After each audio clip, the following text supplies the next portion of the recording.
Unit Unit 1 Switching Techniques for Voice and Data Part 4. We have seen in the previous lecture that the manual switching system and types of the switching systems, that is basically there are two types, manual switching system and automatic switching system. So what is manual? A telephone microphone required to be energized in order to produce electrical signal corresponding to the speech waveform. In the very early switching system, the microphone was energized using a battery at the subscriber end. Later, a battery located at the exchange was used accordingly. One may place the early system in two categories. So, local battery exchanges and central battery exchanges. Now we will see what is local battery exchange and what is central battery exchanges. So, first is local battery exchange. Now it has induction coil, a transformer. So transformer separate a transmitter and receiver circuit. Transformer is used to separate a transmitter and receiver circuit. It prevents the DC of transmitter to flow through the receiver. The transformer may step up voltage on line. The coil matches impedance of the transmitter with the line. So, in local battery system, dry cells were used in the subscriber telephone units to provide a power to the microphone. These cells had limited power output and could not be used for signaling over a longer trunk lines to the exchange. Hence, local battery subscriber sets were provided with a magneto generator. In this case, a subscriber needed to rotate a handle to generate the required alternating current to operate indicators at the exchange. The use of magneto generator led to the alternative nomenclature magneto exchange for the LB, that is local battery system. Now what is its working? Here the DC supply is supplied to the transmitter. The magneto is for signaling, which brings magneto in the circuit whenever required. The ringer has high impedance and it is bridged across the lines. At the off loop, switch closes and DC is provided to the transformer.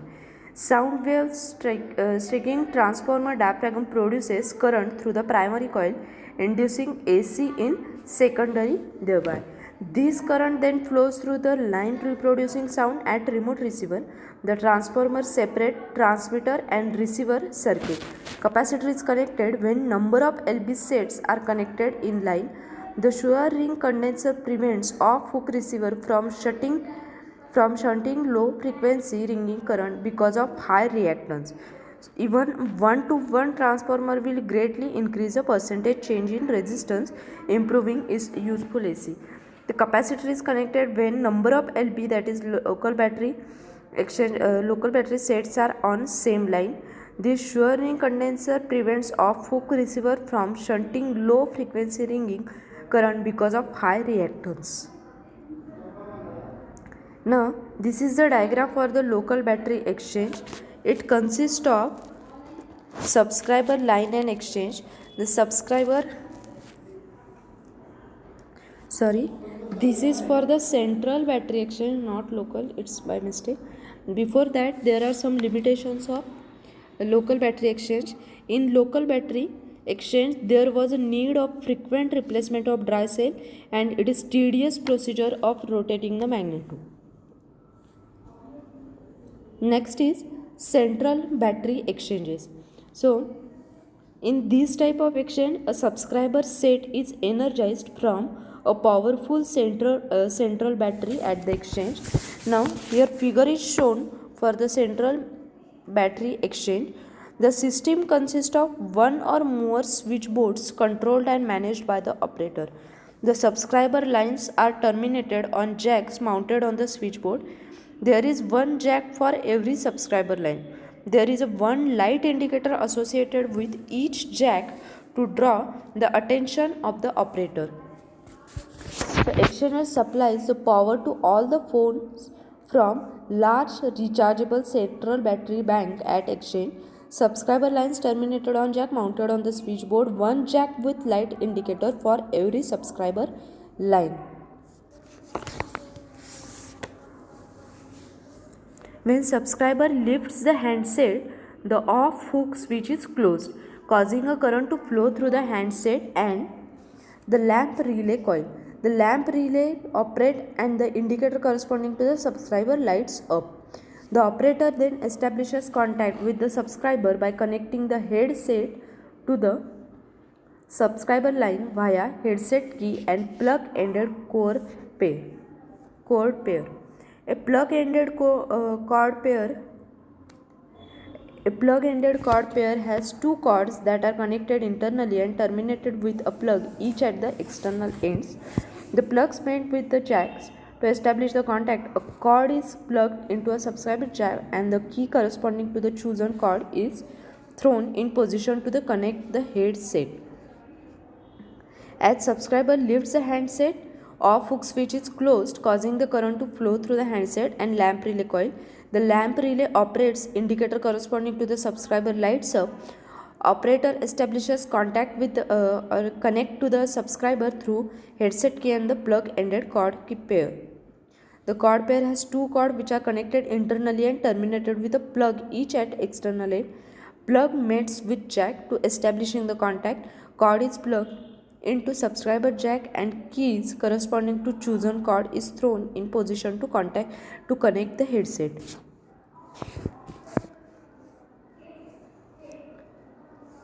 Once the operator receives a number from the subscriber, the operator verifies whether the called party is free, and if free, then it sends out the ringing current on the called subscriber using a plug-ended cord pair. The ringing circuit at the subscriber end was a bell and with a capacitor C in series. They remain connected to the circuit always. The capacitor allows the alternating ringing current from the exchange to pass through the bell but prevents the loop direct current. If the call party is busy, then the calling subscriber is told about the same. When the call party answers, his indicator lamp lights up. The operator then establishes a connection with the calling and the called party by plugging in the cord pair to the called party jack. In manual switching system, the operator has full control of connection. Then it enables the signaling system, perform the switching and releases a connection after conversation. Now today, manual exchanges are entirely out of use because of the advancement of PSTN. Now what is PSTN? PSTN means Public Switch Telephone Network. Still, operators' assistance is needed in PABX. PABX means Private Automatic Branch Exchange System.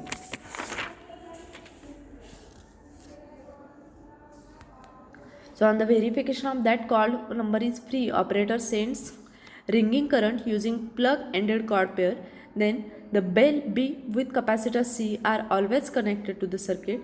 The capacitor allows AC ringing current through the exchange to bell but prevents the loop direct current.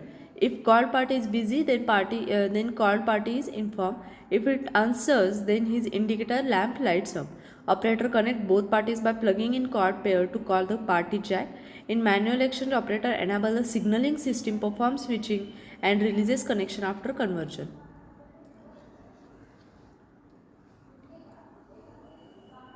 So there are some limitations of this central battery exchange. That the first limitation is entire system fail if the battery fail as it is centrally located. Second limitation, increment in the number of connection in the system reduces the reliability of the system. And the third limitation is large scope for the human engineering problem in termination of all subscribers as they may not be easily accessible. Now so there are some limitations of this manual switching system. First is when the number of subscribers increase, multiple switch boards are required to handle the traffic. Hence, more number of operators were needed. Second limitation is as the number of subscribers increases above thousands or more, manual switching becomes difficult. Next is common language between subscriber and operator was needed. Third is privacy issues. And fifth is slow operations.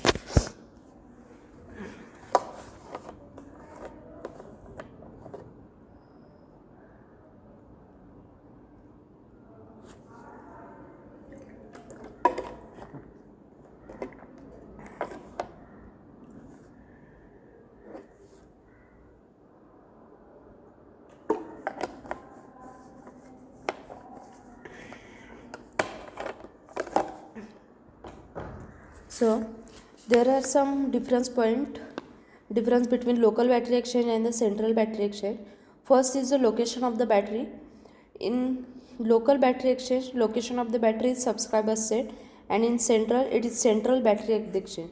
Second parameter is use of magnetic generator. It is yes, use of magnetic generator used in local battery and no in central battery. Then battery power output is low in local battery, battery power output is high in central battery. Then limitations, we have already seen the limitations. Now there are some comparison between manual and automatic switching system. So first parameter is knowledge regarding call setup required by the subscriber. In manual switching, relatively less as operator used to handle the call. In automatic, subscriber needs to know how to dial the call on his own as no operator involved. Second parameter is access. In manual switching, in this operator had direct access via multiple or every subscriber in the exchange. In automatic switching, step by step call routing is done. Third parameter is possibility of getting wrong number. In manual switching there is a high possibility, in automatic there is low possibility. Next parameter, language dependency is very high in manual switching, language dependency is low in automatic switching. Next, quality of service depends on the operator in manual and uniform throughout the day and night in automatic. Next is privacy is less in manual and in automatic it is high. Traffic handling capacity is less in manual, in automatic switching it is high. Cost of installation is less in manual, in automatic it is high or more. Reliability depends on the number of subscriber in manual switching and reliability is better as compared to manual switching system in automatic. Next is maintenance cost and required of skilled staff. Here in manual switching, maintenance cost is low and less skilled staff is needed to maintain, and in automatic the maintenance cost is more and more skilled staff is needed to maintain.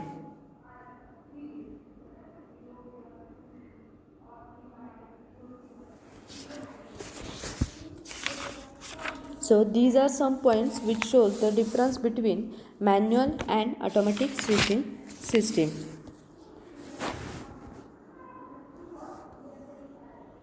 Next is concept of SPC. SPC means stored program control. The stored program control, in short SPC, is the concept of electronic that ring in change in telecommunication. It permits the features like abbreviated dialing, call forwarding, call waiting, etc. The set of the stored program control concept is where a program or a set of instructions to the computer is stored in its memory and the instructions are executed automatically one by the processor. As the exchange control functions are carried out through the programs stored in the memory of computer, it is called the stored program control, that is SPC. The following figure the figure which is drawn on the next page, it shows the basic control structure of the SPC telephony exchange. So the stored program control concept is where a program or set of instructions to the computer is stored in its memory and the instructions are executed automatically one by the processor. As the exchange control functions are carried out through a program stored in the memory of computer, it is called the stored program control. So there are some features like common channel signaling, centralized maintenance, automatic fault diagnosis,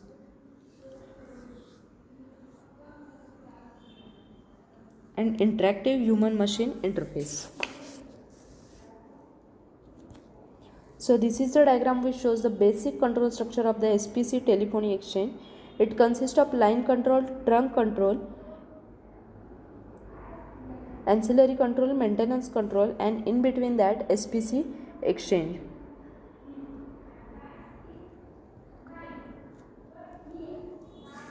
The process used by the SPC are designed based on the requirement of the exchange. The processors are duplicated and using more than one processor makes the processor reliable. A separate processor is used for the maintenance of the switching system.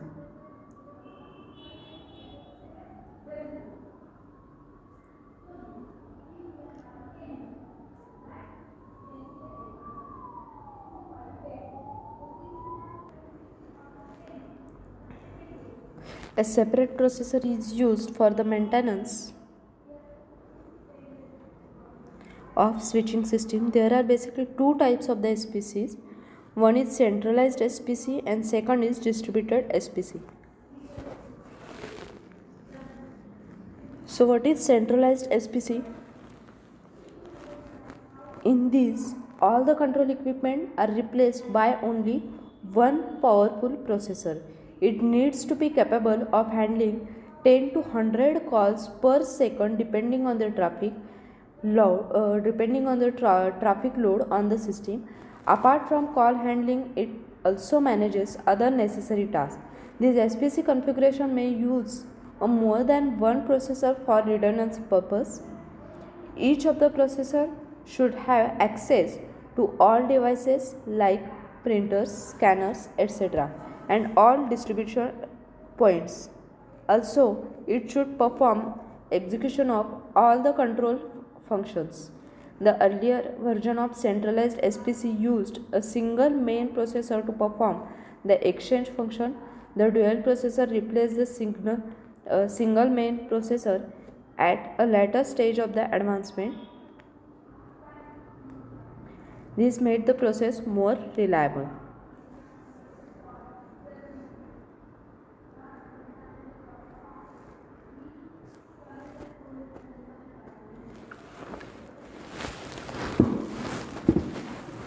So, here is the diagram of typical centralized SPC organization. In centralized SPC, the program is stored in secondary storages which is controlled by a single processor. The exchange resources are scanner. It is used to check the subscriber loop condition. Second is signal distributor for the purpose of outgoing signal. Next is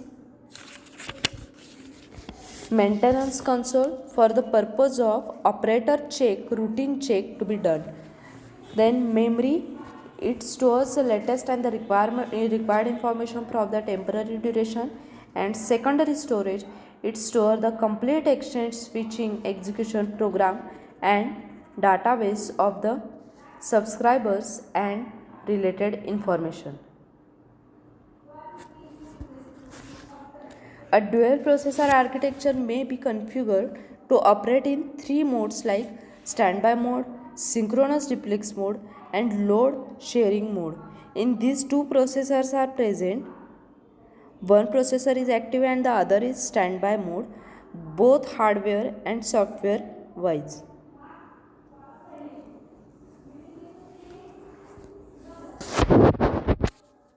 So first is standby mode.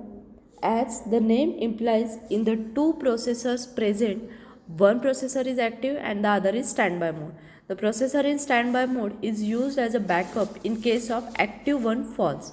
This mode of exchange uses a secondary storage common to both the processors. The active processor copies the status of the system periodically and store in the access secondary storage, but the processors are not directly connected. The programs and the instructions related to the control functions, routine program and the required information are stored in secondary storage. So, the processor in the standby mode is used as a backup in case of active one fall. The main requirement of this mode is the standby processor should be able to restore the state of the exchange system when it takes a charge. Hence, it should perform tasks like monitor subscriber trunk for availability.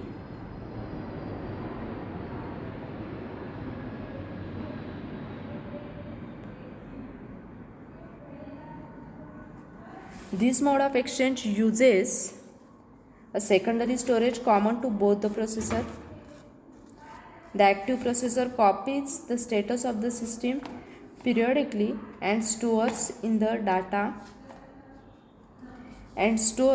access secondary storage, but the processors are not directly connected. The program and the instructions related to the control functions, routine program, and other required information are stored in secondary storage.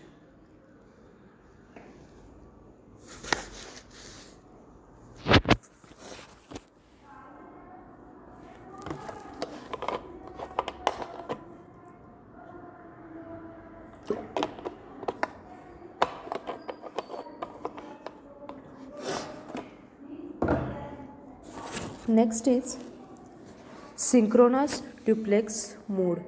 In the synchronous duplex mode, two processors are connected and operated in synchronism.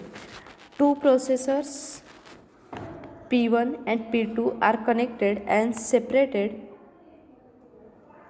the memories like M1 and M2 are used. These processors are coupled to exchange the stored data. A computer is used in between the two processors. The computer helps in comparing the result. During the normal operation, both of the processors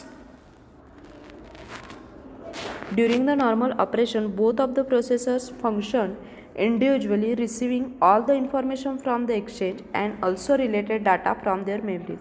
However, only one processor controls the exchange. The other one remain in synchronism with previous one. The computer which compares the result of both the processors identifies if any fault occur, and then the faulty processor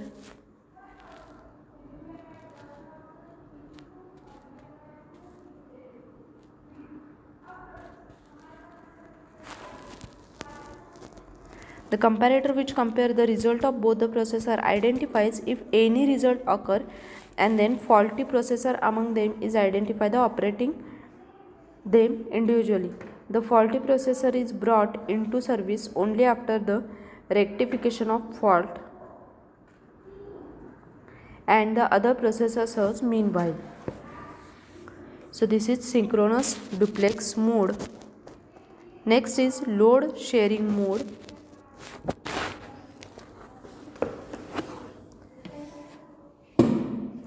Now the load sharing mode is where the task is shared between the two processors. The exclusive device is used instead of the comparator in this mode. The processor call for the ED, that is exclusive device, to share the resources so that both the processors do not seek the same source at the same time. In this mode, both the processors are simultaneously active. These processors share the sources of the exchange and load. In the case of processor fails,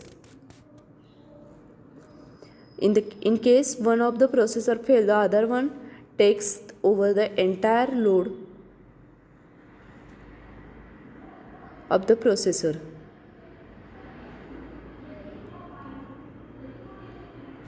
It takes the entire load of the exchange with the help of ED, that is exclusion device. Under normal operation, each processor handles one half of the calls on statistical basis. The exchange operator can, however, vary the processor load for maintenance purpose.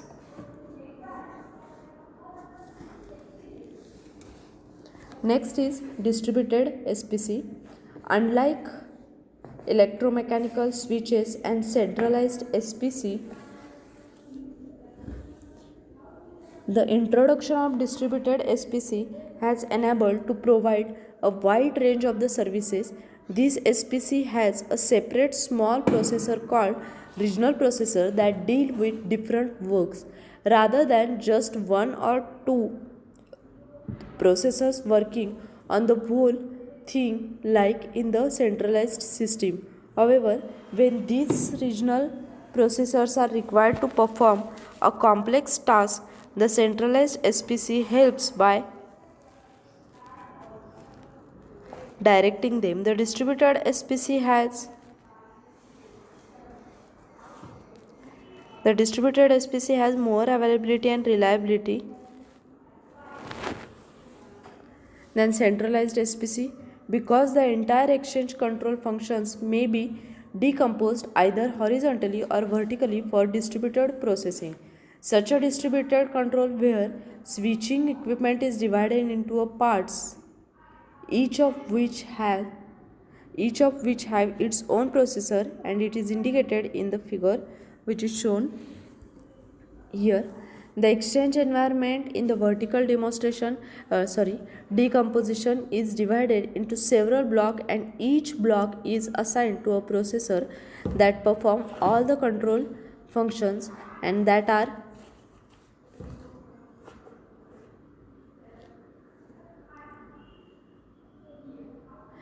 related to specific block of equipment, whereas each processor in horizontal decomposition performs one or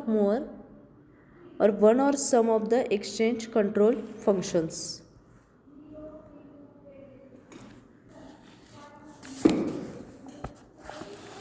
So in distributed control, the control functions are shared between the many processors within the exchange. This structure gives a better availability and reliability compared to centralized SPC. In horizontal decomposition, each processor performs one or more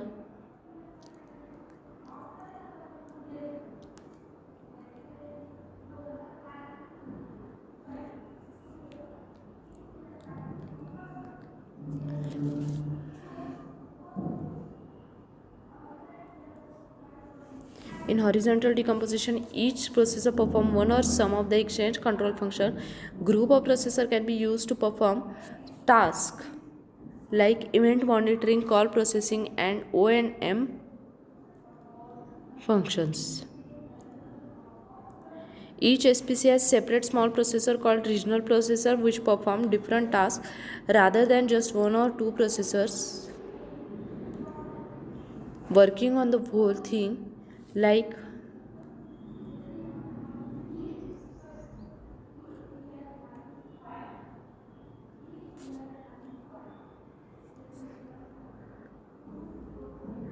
in centralized system. However, when these regional processors are required to perform the complex tasks, the centralized SPC helps by directing them. Now, there are three important parts of distributed SPC: control subsystem, horizontal structure, and vertical structure. Now, what is control subsystem? It performs four different functions. First is event monitoring. The events that are occurring within the exchange, outside the exchange, and on the subscriber's time, relay actions are monitored. This is event monitoring.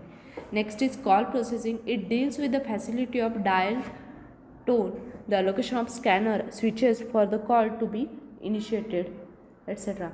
Next is charging. The billing process, depending on the type of call, is carried out. Next, operation and maintenance.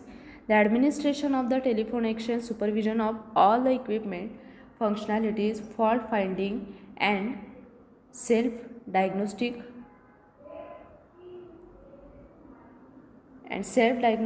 tools are associated with this. The equipment are designed with the safety factor, hence repair may not be done in the real time. Hence priority levels are set. High priority request will be served first.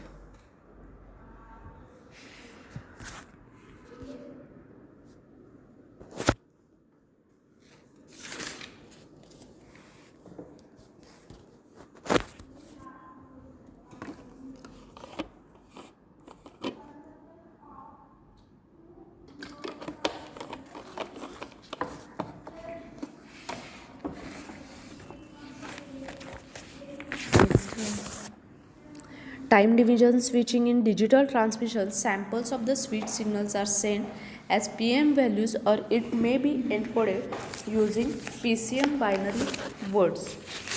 With just 8 kHz sampling rate, the samples can be obtained at 125 microseconds.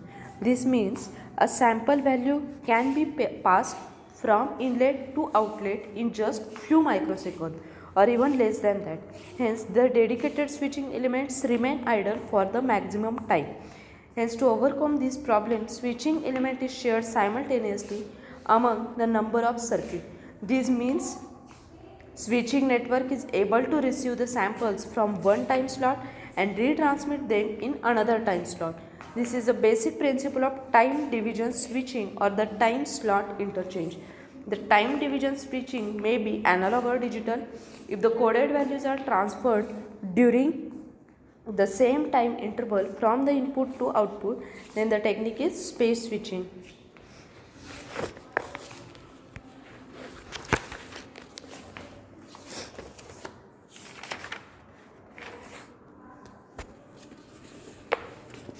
Now, in time division space switching, the interconnecting link is actually bus used for transmission purpose.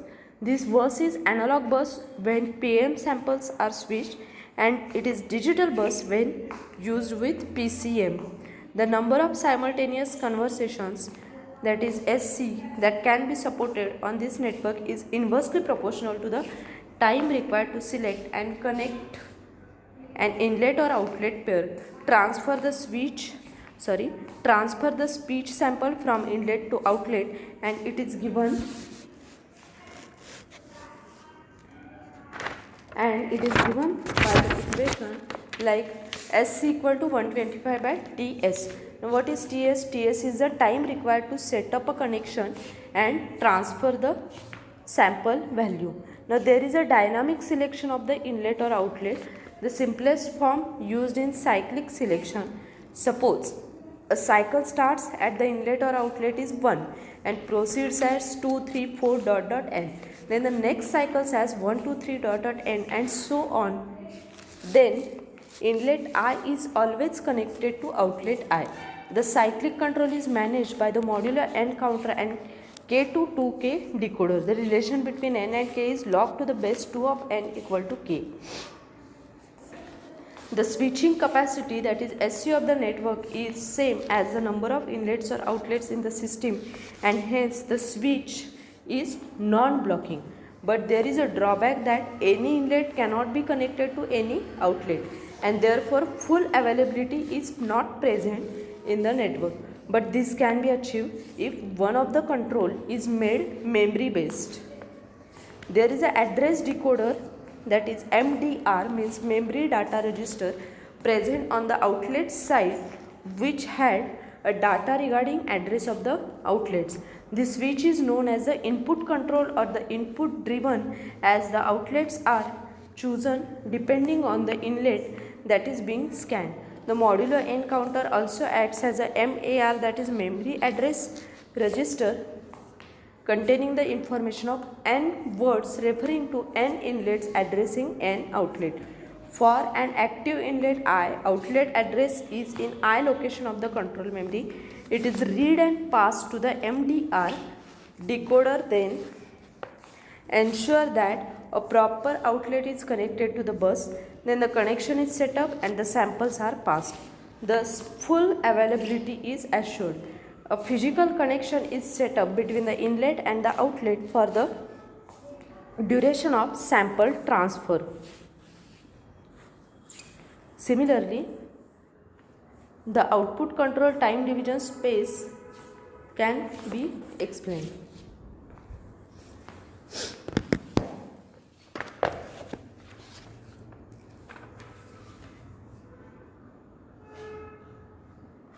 Now for both the inlet and outlet, the controlled configuration, the number of inlets and outlets n is equal to the switching capacity.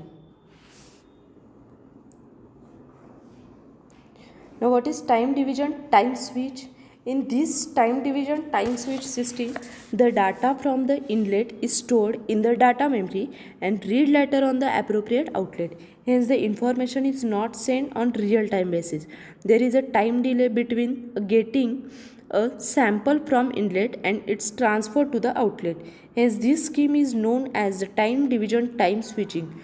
The incoming and outgoing data is in serial form, whereas the data return and readout are in parallel form. Hence, the serial to parallel and vice versa processes are integral part of the system. Practically, there is a single MDR present in the system for the data in and data out, but for understanding purpose, they are shown separately in the diagram. Since there are single MDR getting mechanism is applied for the data in and out. Now the time switch can be controlled by the three ways. One is sequential write, random write, sequential read, and third is random input, random output. In first two method, inlet and outlets are scanned sequentially, and in the third method, inlet and outlets are scanned randomly and data memory is accessed sequentially. There are two modes in which this switch can be operated, that is phased operation and slotted operation. Now what is phased operation? Here the operation is carried out in two phases. That means when the control method is sequential write, random read, then in the first phase inlets are scanned one by one, and in the second phase data is stored in the memory. Now slotted operation, here the operation period is divided into n equals subperiod, and each subperiod following the operations are carried out. Read inlet and store data in respective data memory, read the location of control memory, read the data memory location corresponding to value stored in the control memory, and then transfer the data to the respective outlet. Now next is time multiplexed space switching. In time division switches, inlets of the outlets. In time division switches, inlets or outlets addresses a single subscriber line with a single sample. Such switches are used in local exchange. Inlet and outlets are the trunks which carry a time division multiplex data. These switches are called as the time multiplex switches. They are used in transit exchanges. So, there are two configurations available: time multiplex space switches and time multiplex time switches.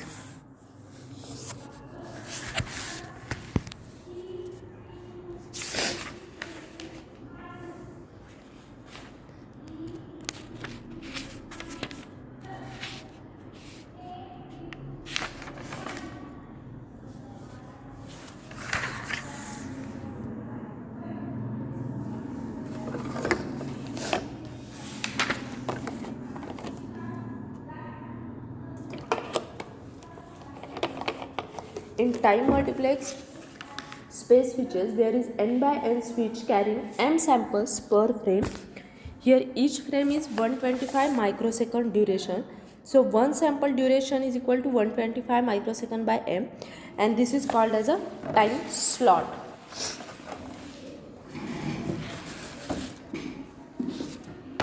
Now the output control switch is present in this system. Here so the output is cyclically scanned. Now there are m locations in the control memory, hence it has mn words. Hence there is two-dimensional mapping of the block address and the word within block. The block address I correspond to the time slot I and the word j to the outlet j. Now in time multiplexed time switching, these switches permit time slot interchange, that is TSI, of sample values. This allows the sample at the input in one time slot and transferring it to output in another time slot. These may increase the processing delay. Suppose there is one incoming line and one outgoing trunk, then m number of channels are multiplexed on each trunk. This switch is made to operate in sequential write random read fashion. The duration of the time slot is 125 by m. The counter is incremented at the end of each time slot. The counter provides location address information for data and control memory. Now access to the data and control memory is allowed to begin at the beginning of the time slot. After the control memory contents refers the data memory address and the data is read at the output trunk. Hence, the input sample is read at the beginning of the time slot and is ready for the transfer on output stream at the end of the time slot. So there is always a delay of one time slot. Generally, there are two sequential memory access per time slot. So time slot duration is given by Ts is equal to Tm. Now, when there is a full duplex communication required, the network is non-folded and another set of data and control memories is used. Now, the combination switching are built using many times and space switches, many time and space switches. So there are two different configuration: time space and space time. Two stage combination. Time space switch, this first stage consists of one time slot interchanger per input line, and second stage has n by n space switch. The multiplex inlet and outlet carries the M channels. The subscriber on the input side is allocated with one inlet and one time slot in inlet. Now the space time switch is used on input side. Hence the subscriber is allocated input line and time slot in that. During the allocated time slot, the input sample is switched from the inlet to allocated outlet by space switch. The performance of TS and ST switches are identical. So this is all about the time division switching.